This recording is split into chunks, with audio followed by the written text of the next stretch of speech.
Tribe gets more than half of its electricity from the Colorado River. Like other utilities across the West, Benigala is preparing for a future with less hydropower. He says as the water drops at Lake Powell, the Navajo Nation will have to use more expensive and dirtier forms of electricity. That's something his 43,000 customers cannot afford. It's going to be everybody in the Southwest is going to be impacted. Everyone has to bear the money, in my opinion. If we can't produce it, we can't have it for the next unquote. And that burden is about to get even heavier. By declaring a Tier 2 shortage on the river last week, federal water managers made it official. Next year, Arizona will lose 21% of its annual share of the river. Some farms in the state won't get a drop. The sacrifice should be enough to keep the turbines spinning for a while longer. Back at the bottom of the Glen Creek Dam, Bob Martin takes me outside to the transformer bin, with a view that would either make you praise God or an engineer. Behind us, the concrete dam soars toward the sky. In front of us, the Colorado River zooms eastward downstream, carving out the blood-red sandstone walls.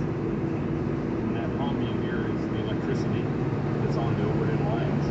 It's going out to close to 6 million people throughout the West. Pretty impressive. Now we can really hear the final product. We're going to hear the final product. Martin says the government's plan to keep those power lines buzzing should be enough to make it clear. But after that, it's impossible to know. It's to the point now where people can't ignore this. You've got to pay attention. And use what we do have wisely, he says. And this one is the only thing we can control.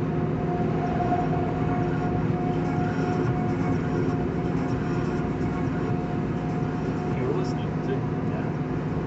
And this is Michigan Radio. I'm Mike.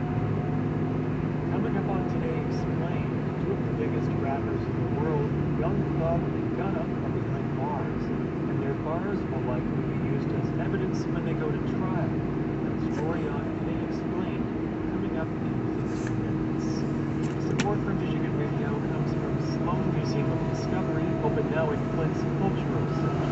The newly renovated and expanded museum offers 4 interactive and hands-on galleries focusing on science and history.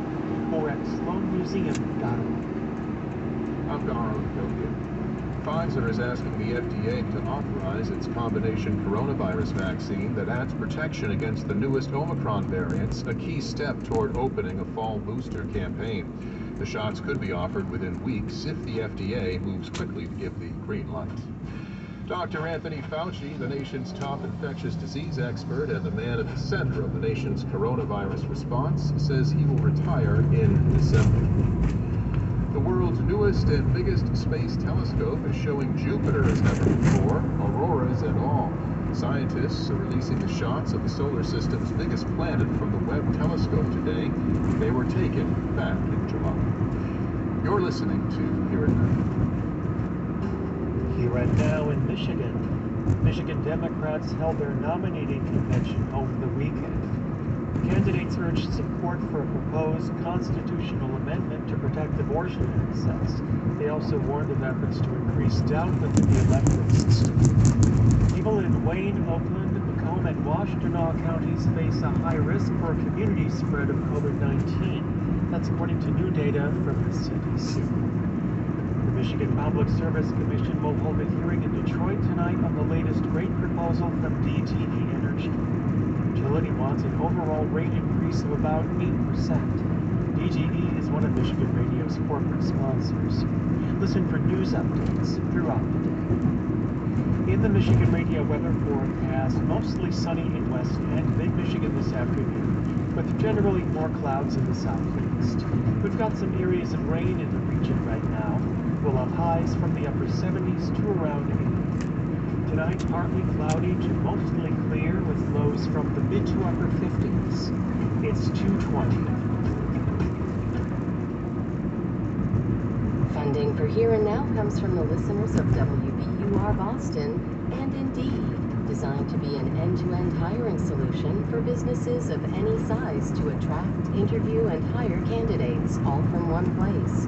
More at Indeed.com/NPR. This is Here and Now. Rock and Roll Hall of Fame musician Elvis Costello is back out on tour after a long break from the pandemic.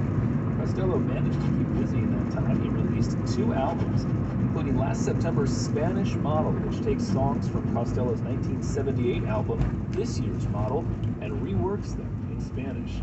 Listen to this new version of the classic Pump It Up with new vocals by Colombian musician Juanes.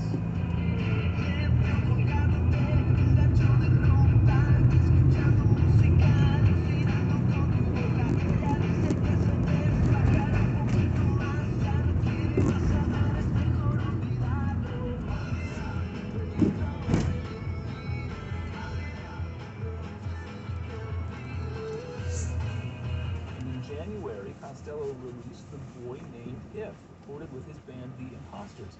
It even comes with an illustrated storybook. Elvis Costello joined us last December to talk about the project. Let's get right to the music. This is A Boy